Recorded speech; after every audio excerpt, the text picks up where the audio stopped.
Honnêtement, c'est bien pour Sanji, il continue de se faire connaître. Il est hyper connu parce que c'est quand même un mec qui a plus d'1 milliard de primes. Et même si aujourd'hui c'est devenu lambda d'avoir plus d'1 milliard, rappelons-nous quand on a vu la première prime à 1 milliard dans le manga, c'était une dinguerie. Et quand t'as plus d'1 milliard, t'es connu déjà dans le monde entier. Mais non, après c'est bien, il continue de faire monter la hype autour de son nom, autour de l'équipage. Il continue à montrer que c'est un membre sérieux de l'équipage du futur roi des pirates, donc c'est bien. Après voilà, hein, Ah, je pas non vois que t'es plus. pas trop, t'es pas trop pro Sanji, toi. T'as un truc à lui reprocher? Non, pas du tout. Non, Non? j'ai rien à leur reprocher, hein, c'est juste un clown, c'est tout. Comment ça, un clown? Tu Je vois, t'ai c'est dit un quoi, clown. Attends, Rio, au attends, début? attends, attends, non, Je non, t'ai non, dit non, quoi? mais là, on va Je t'ai parler, dit là, on quoi va au parler. début? Non, mais non, attends, tu peux pas me dire que t'as rien à lui reprocher et après dire que c'est un clown alors qu'il est en train d'humilier un chevalier divin. Là, tu te fous de ma gueule, Ken. Moi, il me vend pas de rêve, il me fait te pas vend pas de rêver, il rêve, me vend là. pas de rêve. Non, il me vend pas de rêve. Faut qu'il me fasse rêver. Moi, tu vois, je suis comme un fan de foot. Je suis ingrat. Au moins, non, mais au moins, tu l'avoues. Au moins, tu l'avoues. Moi, Tu avoues tu être peux me faire ingrat. rêver pendant Voilà. Tu peux me faire rêver pendant 5 week-ends d'affilée. Si le 6e week-end, tu me fais plus rêver, bah voilà, je vais critiquer. Je Et ben vous là, c'est jure, la j'ai chose. coché toutes les cases de mon bingo week-end.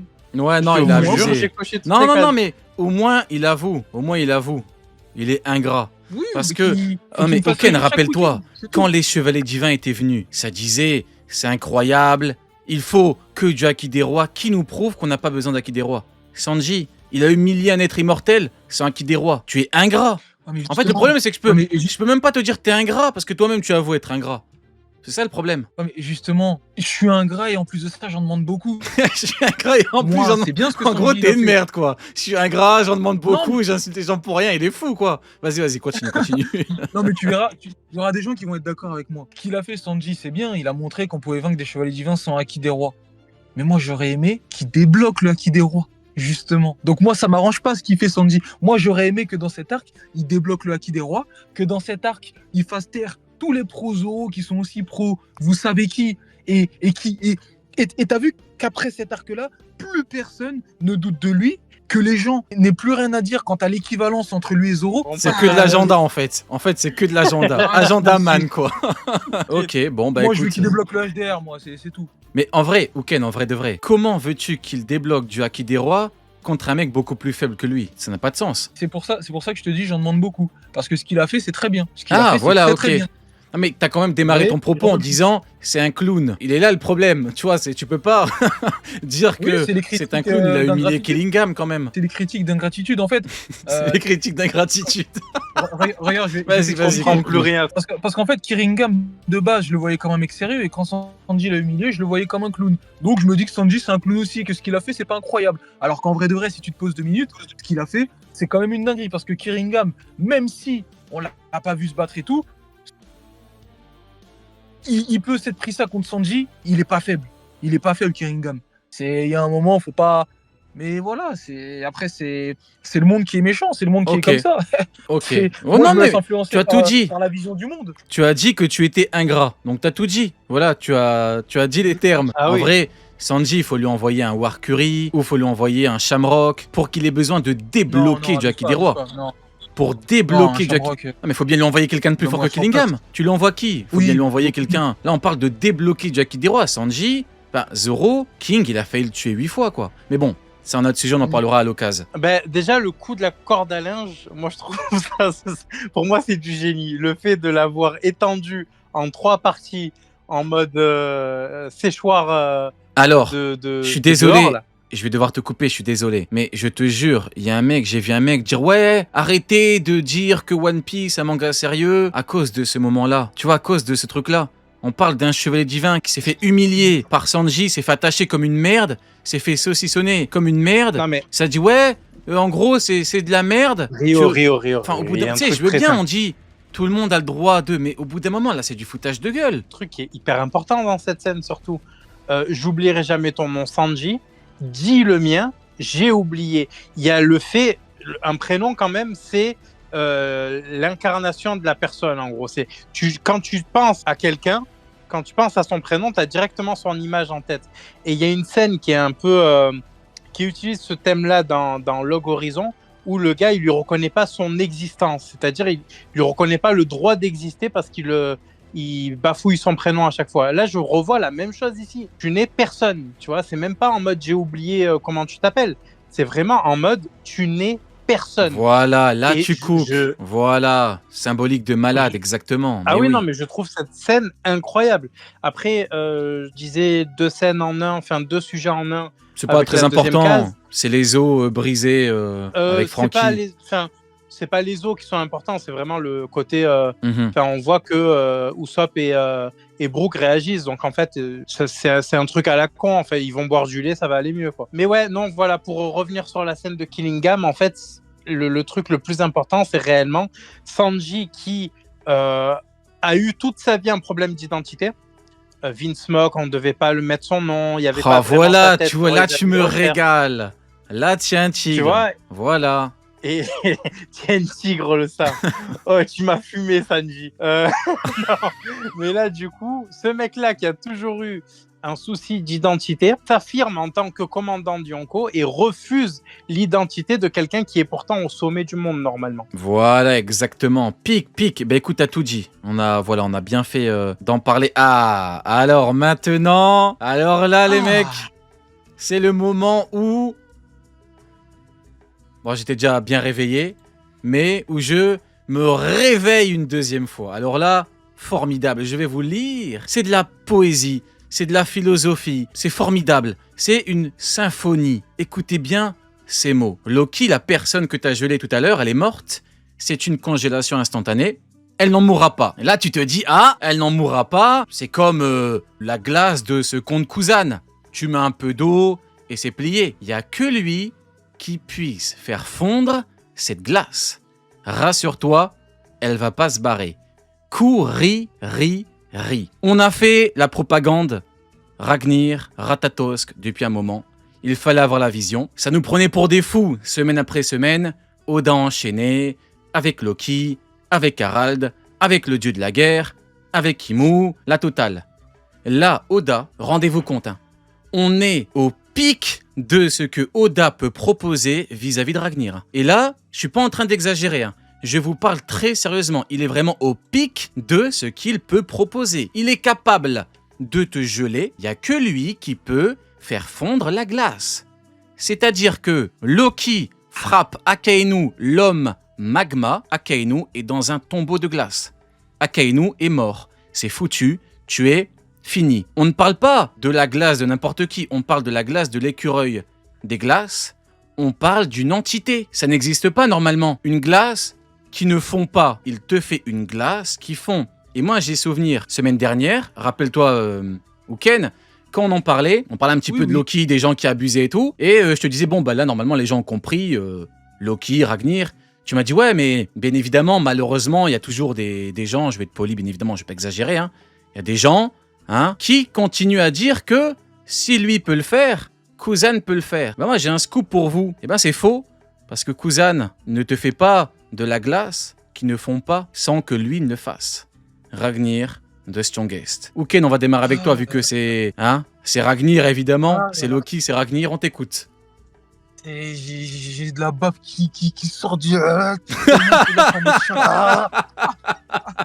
Et regarde. Il va devenir fou, tout le monde devient fou. On t'écoute. On en a parlé la semaine dernière. J'en ai parlé avec d'autres personnes la semaine dernière aussi. J'ai expliqué à ceux qui me parlaient d'Aokiji que là, on parlait d'un pouvoir, entre guillemets, originel. Donc, qui vient du monde originel. Qui veut dire que...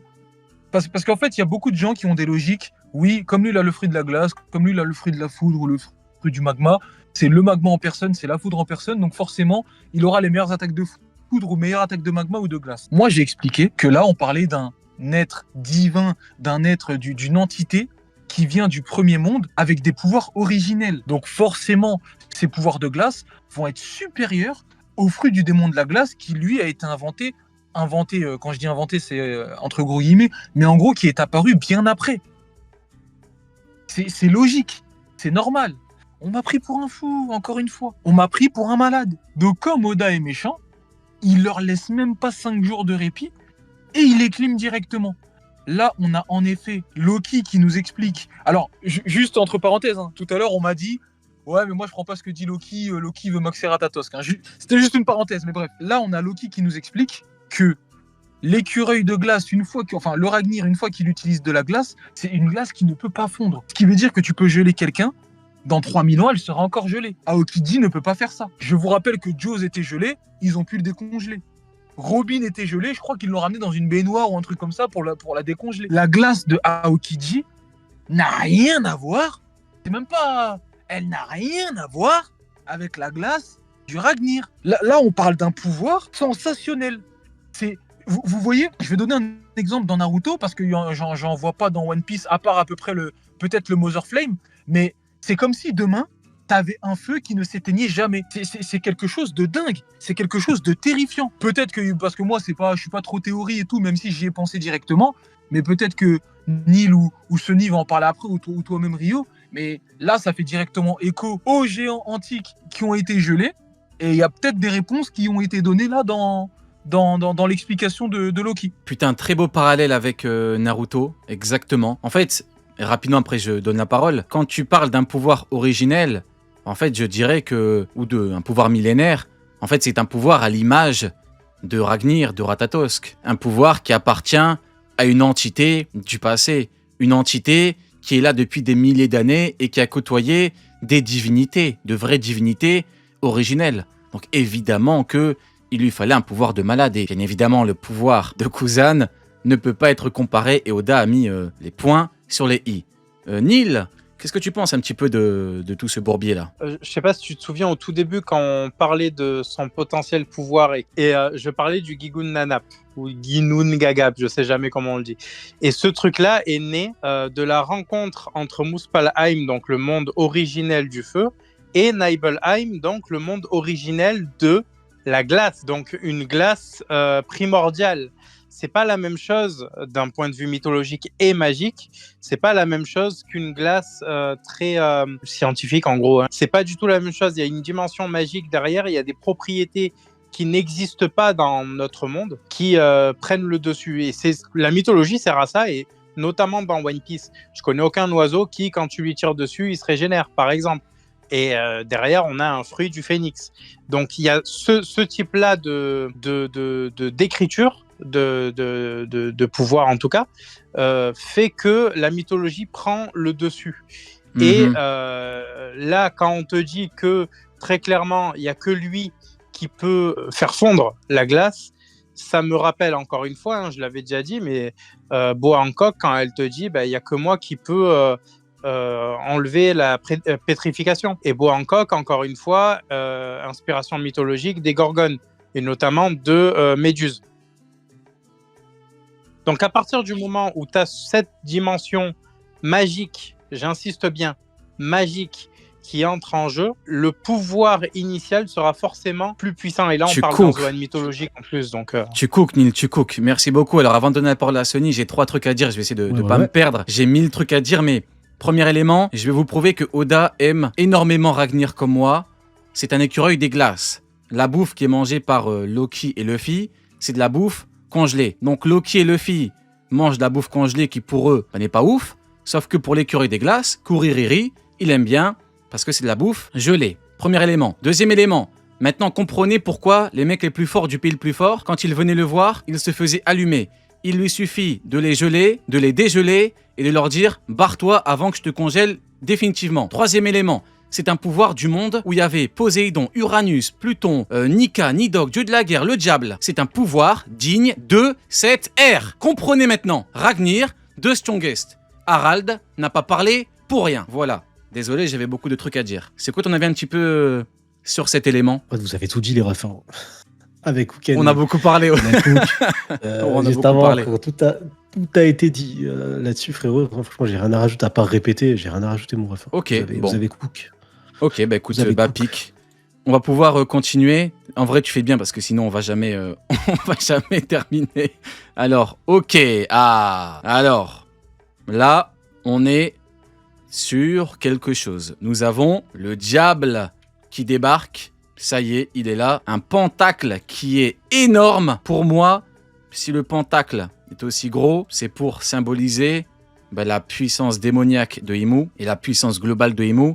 Pour moi, ce que j'ai toujours dit par rapport à Imu, c'est que Imu a le potentiel le plus grand de l'œuvre avec Nika, parce que on parle de bail de pouvoir démoniaque diabolique. Et on est littéralement dans un potentiel qui est, je qualifie, d'infini. Pourquoi? Parce que là, on est dans du paranormal, dans du démoniaque, on est dans l'enfer, on est dans des trucs. Il n'y a pas de limite, il n'y a pas vraiment de limite. Un fruit du démon, le fruit des fils. Quand bien même Oda rajoute des pouvoirs au fruit des fils, tu peux contrôler les gens, tu peux changer des maisons en fils, il y a des limites. Quoi qu'il arrive, tu peux avoir le cerveau le plus fou, le cerveau le plus malade, il y aura des limites. Là, on parle des pouvoirs démoniaques du diable. Pour moi, Oda symbolise cet élément via le pentacle qui est énorme, et Oda va même jusqu'à mettre tout l'environnement qui se change en démon. Maison, forêt, etc.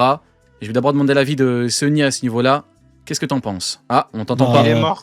Non, je suis là. Tu t'es endormi, tu peux le dire, hein, frérot. Non, ça, tu t'es endormi? Pas encore, ça va. Pas encore? Non, pas encore. J'ai pas fait micro, je sais pas quoi. Non, t'as raison sur la taille du cercle. Déjà, quand il y a eu le pentagramme, ça s'appelle comme ça, un pentagramme, quand il est apparu qu'il était immense, je pensais que Mu allait... Pentacle. Je pensais que Mu allait arriver avec sa forme gigantesque. C'est la forme qu'on avait vue, que Sabo avait vue en fait là. Je m'attendais à ça en fait. Je me suis dit mais c'est quoi ce bordel? Pourquoi c'est aussi grand? Et en fait non, c'est parce qu'il y a tout un rayon tout autour qui va passer en fait en mode tout l'environnement en fait autour. C'est un éveil. C'est tout simplement une forme éveillée de son pouvoir qui impacte tout son environnement. Et tout son environnement devient totalement démoniaque et prend vie. Ça m'a fait penser un petit peu à... J'en parlais pendant la React. Ça m'a fait penser à Big Mom avec son chant à la fin quand elle part en chantant à la fin de l'arc. Et qu'elle va retrouver du coup Jinbei qui est resté pour permettre au Mugiwara de partir. Et ça m'a un peu fait penser à ça, avec tout qui prend vie tout autour. Et pour moi, on est sur de l'éveil, tout simplement. Et ça, et ça m'a fait rire parce que du coup, il y avait le côté, je disais, mais ils sont éclatés au sol, les cercles sataniques des membres du Gorosei. Parce que la première fois qu'on les a vus, on s'est dit, oh la dinguerie! Mais comparé à ça, c'est vraiment de la merde. Et il y a aussi tout le symbole de se dire officiellement... ça y est, c'est le big boss du game qui arrive, tu vois, faut marquer le coup. L'entrée doit être grandiose, il peut pas juste mettre un petit cercle, il doit marquer le coup. Et pour moi, c'est une réussite totale et on ressent, je sais qu'il y en a qui ne le ressentent pas, je sais pas comment c'est possible, mais on ressent une vraie tension, ça fait flipper, c'est effrayant, c'est vraiment satanique, tu sens que le mal arrive, quoi. Tu vois, il n'y a pas de doute que ce qui arrive là, tout dit. C'est trop violent. Putain, mais en fait, tu as mis de bons mots. Tu as mis de bons mots sur ce que je pense et sur ce que j'ai pensé exactement. Tu sens que le mal arrive exactement. Une entité différente, unique, une véritable anomalie des enfers, pour reprendre tes propres termes, arrive pour faire du sale.